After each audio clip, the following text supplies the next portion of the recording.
মুহূৰ্তত এটা big breaking news দিব বিচাৰিছো। ৰাজ্যত ভয়ংকৰ ঘটনা সংঘটিত হৈছিল, ভয়ংকৰ আক্ৰমণৰ ঘটনা।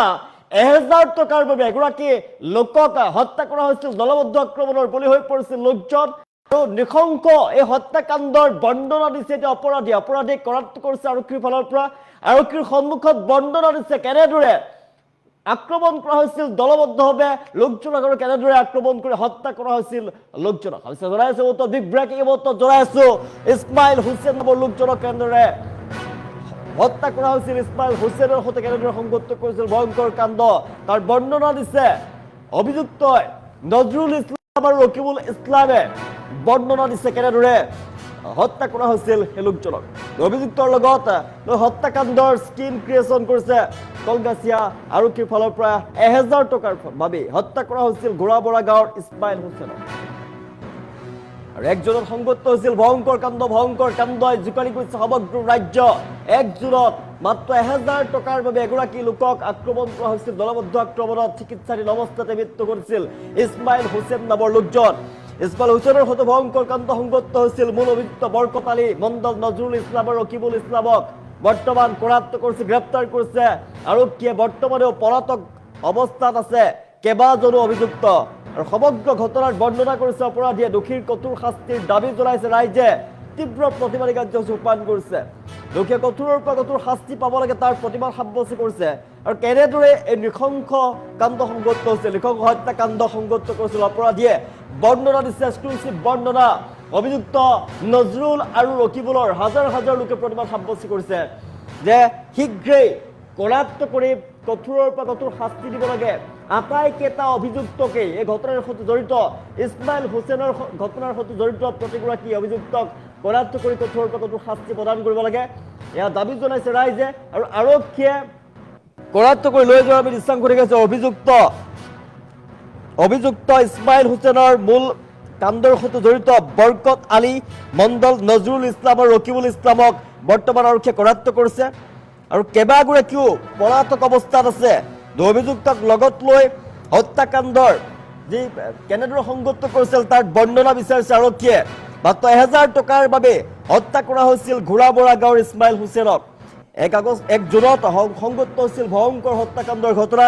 ভয়ংকৰ কাণ্ড সমগ্ৰ ৰাজ্য জোকাৰি গৈছে। মুহূৰ্তত এক্সক্লুচিভ বৰ্ণনা কৰিছে অভিযুক্ত নজৰুল ইছলাম আৰু ৰকিবুল ইছলামে কেনেদৰে নৃশংসভাৱে দলবদ্ধ আক্ৰমণত মৃত্যু হৈছিল ইছমাইল হুছেইনৰ সৈতে কেনেকৈ সংঘটিত কৰিছিল ভয়ংকৰ কাণ্ড তাৰ বৰ্ণনা দিছে এতিয়া অভিযুক্তই। আৰু সেই বৰ্ণনা দেখিলে, এই বৰ্ণনা যদি সেই ভিজুৱেল আপোনাক দেখুৱাও, এক্সক্লুচিভ দৃশ্যাংশ যিহেতু দেখুৱাই আছো, এই বৰ্ণনা দেখিলে আপোনাৰ চকু কিন্তু কপালত উঠিব। ইছমাইল হুছেইনৰ সৈতে ভয়ংকৰ কাণ্ড। মনত ৰাখক, মাত্ৰ টকা 1000ৰ বাবে এগৰাকী লোকক নৃশংসভাৱে দলবদ্ধভাৱে আক্ৰমণ কৰা হ'ল আৰু তাৰ পিছতে লোকজনৰ মৃত্যু হৈছে। এই ভয়ংকৰ ঘটনাই সমগ্ৰ ৰাজ্য জোকাৰি গৈছে। ইছমাইল হুছেইনৰ সৈতে কেনেদৰে ভয়ংকৰ কাণ্ড সংঘটিত কৰিছিল অভিযুক্তই তাৰ বৰ্ণনা দিছে এতিয়া অভিযুক্তই। বৰ্তমান আৰক্ষীৰ জালত পৰিছে কেইবাগৰাকী অভিযুক্ত, আৰু আন কেইবাগৰাকী অভিযুক্ত বৰ্তমান পলাতক অৱস্থাত আছে। ইছমাইল হুছেইনৰ সৈতে কেনেদৰে নৃশংস হত্যাকাণ্ডৰ ঘটনা সংঘটিত কৰিছিল তাৰ এতিয়া এক্সক্লুচিভ বৰ্ণনা কৰিছে অভিযুক্ত নজৰুল ইছলাম আৰু ৰকিবুল ইছলামে। হাজাৰ হাজাৰ লোকে প্ৰতিবাদ সাব্যস্ত কৰিছে। দোষীয়ে কঠোৰৰ পৰা কঠোৰ শাস্তি পাব লাগে, দোষী কোনো কাৰণতেই দোষী যাতে সাৰি যাব নোৱাৰে তাৰ ব্যৱস্থা গ্ৰহণ কৰাৰ দাবী জনাইছে। আমি দৃশ্যাংশ দেখুৱাই আছো, হাজাৰ হাজাৰ লোকে প্ৰতিবাদ সাব্যস্ত কৰা দেখিবলৈ পোৱা গৈছে। সমগ্ৰ ঘটনাৰ উচিত তদন্ত বিচাৰিছে। তদন্তৰ জৰিয়তে দোষীয়ে কঠোৰৰ পৰা কঠোৰ শাস্তি পাব লাগে। ৰাইজৰ ফালৰ পৰা হাজাৰ হাজাৰ ৰাইজৰ ফালৰ পৰা দাবী উত্থাপন হৈছে। এক্সক্লুচিভ বৰ্ণনা প্ৰদান কৰিছে অভিযুক্তই কেনেদৰে এই হত্যাকাণ্ডৰ ঘটনা সংঘটিত কৰিছে, কেনেদৰে দলবদ্ধ আক্ৰমণৰ বলি হৈ এগৰাকী লোকৰ মৃত্যু হৈছিলে। ইছমাইল হুছেইন নামৰ লোকজনক কেনেদৰে নৃশংসভাৱে মাৰপেট কৰা হৈছিলে, নৃশংসভাৱে দলবদ্ধ আক্ৰমণ কৰা হৈছিলে। দলবদ্ধ আক্ৰমণৰ পাছত কেনেদৰে মৃত্যু হৈছিল ইছমাইল হুছেইন, সমগ্ৰ বৰ্ণনা এক্সক্লুচিভ বৰ্ণনা দিছে অভিযুক্ত নজৰুল আৰু ৰকিবুলে। হাজাৰ হাজাৰ লোকে প্ৰতিবাদ সাব্যস্ত কৰিছে শীঘ্ৰেই কৰায়ত্ব কৰিবলৈ আটাইকেইগৰাকী অভিযুক্ত এই মূল কাণ্ডৰ সৈতে জড়িত অভিযুক্তক গ্ৰেপ্তাৰ কৰিব লাগে, কঠোৰৰ পৰা কঠোৰ ব্যৱস্থা গ্ৰহণ কৰিব লাগে।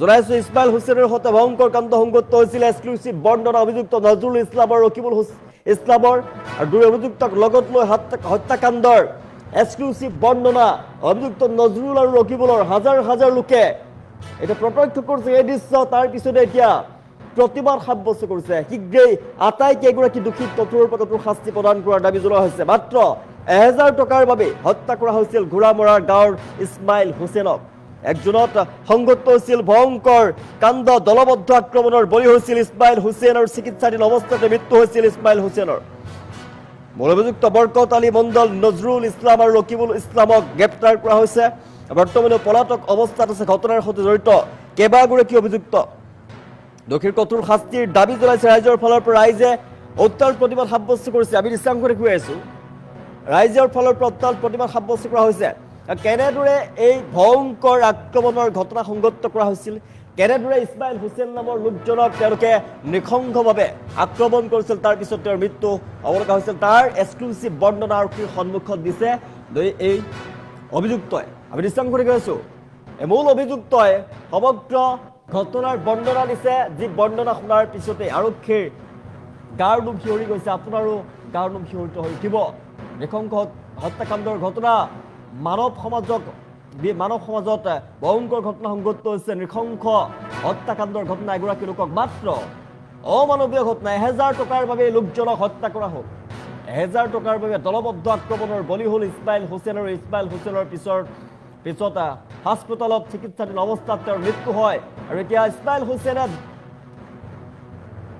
ন্যায় পাব লাগে তাৰ দাবী জনাইছে ৰাইজে হাজাৰ হাজাৰ লোকে প্ৰতিবাদ সাব্যস্ত কৰিছে শীঘ্ৰেই দোষীক কৰাপ্ত কৰিব লাগে আৰু ইছমাইল হুছেইনক ন্যায় প্ৰদান কৰিব লাগে সমগ্ৰ দৃষ্টান্তবন্দী হৈ পৰিছে আমি দৃষ্টান্ত কৈ আছো কেনেদৰে হত্যা কৰা হৈছিল কেনেদৰে আক্ৰমণ কৰা হৈছিল নৃশংসভাৱে ভয়ংকৰ আক্ৰমণ কৰি কেনেদৰে ইছমাইল হুছেইনক আঘাত কৰা হৈছিল তাৰ বৰ্ণনা দিছে এতিয়া অভিযুক্ত আমি দৃষ্টান্ত কৈ আছো আৰু সেই বৰ্ণনা দেখি আৰক্ষীৰ চকু কপালত উঠিছে ৰাইজৰ ফালৰ পৰা দাবী উত্থাপন হৈছে শীঘ্ৰেই ব্যৱস্থা গ্ৰহণ কৰিব লাগে নজৰুল ইছলাম আৰু ৰকিবুল ইছলামে এক্সক্লুচিভ বৰ্ণনা দিছে কেনেদৰে তেওঁক আক্ৰমণ কৰা হৈছিল নৃশংসভাৱে কোনো দয়া মমতা নোহোৱাকৈ কেনেদৰে ইছমাইল হুছেইন নামৰ লোকজনৰ সৈতে সংগত কৰিছিল ভয়ংকৰ কাণ্ড তাৰ এক্সক্লুচিভ বৰ্ণনা অভিযুক্ত নজৰুল ইছলাম আৰু ৰকিবুলে দিছে আৰু হাজাৰ হাজাৰ জনতাই প্ৰতিবাদ সাব্যস্ত কৰিছে ৰাইজে প্ৰতিবাদ সাব্যস্ত কৰিছে শীঘ্ৰেই একজোৰত যি ৰাজ্য কঁপাই যোৱাই নৃশংস হত্যাকাণ্ডৰ ঘটনা সংঘটিত হ'ল আক্ৰমণৰ ঘটনা সংঘটিত হ'ল এই ঘটনাৰ দোষীক কৰাপ্ত কৰিব লাগে আটাইকেইগৰাকী দোষী কোনো যাতে সাৰি যাব নোৱাৰে আইনৰ সুৰুঙেৰে কোনো যাতে সাৰি যাব নোৱাৰে কঠোৰৰ পৰা কঠোৰ ব্যৱস্থা গ্ৰহণ কৰক আৰক্ষী প্ৰশাসনৰ ফালৰ পৰা কঠোৰ ব্যৱস্থা গ্ৰহণ কৰিব লাগে তাৰ দাবী উত্থাপন কৰা হৈছে তাৰ দাবী জনাইছে এতিয়া হাজাৰ হাজাৰ লোকে প্ৰতিবাদ সাব্যস্ত কৰা দেখিবলৈ পোৱা গৈছে আমি দেখুৱাইছোঁ সমগ্ৰ ঘটনাই কিন্তু ৰাজ্য জোকাৰি গৈছে এই সমগ্ৰ ঘটনাই ৰাজ্য জোকাৰি গৈছে অভিযুক্ত নজৰুল ইছলাম আৰু ৰকিবুল ইছলামে বৰ্ণনা দিছে কেনেদৰে ইছমাইল হুছেইন নামৰ লোকজনৰ সৈতে ভয়ংকৰ কাণ্ড সংঘটিত কৰিছিলে কেনেদৰে নৃশংস আক্ৰমণৰ বলি হৈ মৃত্যুমুখত পৰিছিল ইছমাইল হুছেইন আৰু সমগ্ৰ অঞ্চলজুৰি ঘটনাৰ পিছতে চাঞ্চল্য বিৰাজ কৰিছে সমগ্ৰ ঘটনাৰ পিছতে অঞ্চলজুৰি তীব্ৰ চাঞ্চল্য বিৰাজ কৰিছে ৰাইজৰ এটাই দাবী যে কোনো দোষী সাৰি যাব নোৱাৰে যাতে আমাৰ মানে ঘোঁৰামৰা গাঁৱৰ ইছমাইল হুছেইনক যোৱা 1 তাৰিখত বৰতাৰী গাঁৱৰ পৰা আহোঁতে আমাৰ এই বৰতাৰী ঠাইখিনিতে বৰকত আলী মণ্ডলৰ ল'ৰা দুটা আৰু তাৰ ভাতিজা সিহঁতে মানে আগৰ পৰাই পৰিকল্পনা কিবা পৰামৰ্শ কৰি ইছমাইল হুছেইনক চোকা অস্ত্ৰেৰে কোবাই হত্যা কৰিছে হিয়াৰ আজি আমাৰ প্ৰশাসনে অনেক পৰিশ্ৰম কৰি আসামীকেইটা কৰায়ত্ব কৰিছে আৰু আজি আমাৰ দম হৈ গ'ল কেনেকৈ ইছমাইলক হত্যা কৰিছে কি সেয়ে আমি সকলো ৰাইজে এই প্ৰশাসনৰ ওপৰত এটাই দাবী যে ইছমাইল হুছেইনক হত্যা কৰা যিবোৰ আসামী আছে যিকেইটা কৰায়ত্ব কৰিছে আৰু যিখিনি আসামী কৰায়ত্ব কৰিবলৈ আছে অতি সোনকালে সিহঁতক যাতে কৰায়ত্ব কৰি সিহঁতক উচিত শাস্তি দিয়ে এইখিনিয়ে আমাৰ ৰাইজৰ তৰফৰ পৰা এই সমূহ অঞ্চলৰ মানুহৰ এটাই আবেদন যাতে এই ইছমাইলক হত্যা কৰা আসামী সকলোখিনি কৰায়ত্ব কৰি সিহঁতক উপযুক্ত সাজা দিয়ে এইটো ধৰিছে বৰকত আলী মণ্ডল নজৰুল ইছলাম আৰু ৰকিবুল হুছেইন ইয়াৰ লগত আৰু আমাৰ কেছ অনুপাতে যিটো চাইছো 8জন আসামী দিছিল লগতে আৰু বহুত আসামী আছে নাম নিয়াদেকেও আছে কিন্তু আমাৰ প্ৰশাসনে সেইবোৰক কৰায়ত্ব এতিয়ালৈকে কৰা নাই সিহঁতে যথেষ্ট পৰিশ্ৰম কৰিছে আমি আৰু বিনম্ৰ অনুৰোধ জনাইছো যাতে বাকী আসামীখিনি অতি শীঘ্ৰে কৰায়ত্ব কৰি উপযুক্ত সাজা দিয়ে। যোৱা 1 তাৰিখে আমাৰ এইখন ঘোঁৰামাৰা গাঁৱৰে এগৰাকী যুৱক নাম হৈছে ইছমাইল হুছেইন। তেখেতে বৰতাৰী বজাৰৰ পৰা সন্ধিয়া আনুমানিক 7 মান বজাত ঘৰ অভিমুখে আহি থকা অৱস্থাত বাইকেৰে কিছুমান দুষ্ট চক্ৰই তেখেতক চোকা অস্ত্ৰৰে আঘাত কৰিছে। তাৰ ফলত তেখেতে পিছদিনা ৰাতিপুৱাৰ ভাগতে তেখেতৰ মৃত্যু হৈছে। বিশেষকৈ ক'ব গ'লে কলগাছিয়া আৰক্ষী থানাৰ পৰা ইতিমধ্যে যিগৰাকী অভিযুক্ত আছিল তেখেতসকলক কৰায়ত্ব কৰিছে, প্ৰায় 3জনকৈ অভিযুক্তক কৰায়ত্ব কৰিছে। তাৰপিছত আজি ইয়াতে ডেমো দেখুৱাৰ কাৰণে লৈ আহিছিল, কেনেদৰে আচলতে হত্যাকাণ্ডটো সংঘটিত কৰিছিল সেই ডেমো আজি দেখুৱালে ইয়াতে। এই হত্যাকাণ্ডৰ লগত যিকেইগৰাকী অভিযুক্ত আচলতে জড়িত হৈ আছে, যিকেইগৰাকী ব্যক্তি জড়িত হৈ আছে, সকলোকে য'তে নাথাকক কিয় উলিয়াই আনি আইনমতে যি শাস্তি তেখেতসকলে পাবলগীয়া আছে, ইয়াৰ মাজত যদি থাকে তেতিয়াহ'লে দিব লাগে, যদি যাৱজ্জীৱন কাৰাদণ্ড থাকে তেতিয়াহ'লে যাৱজ্জীৱন কাৰাদণ্ড দিব লাগে।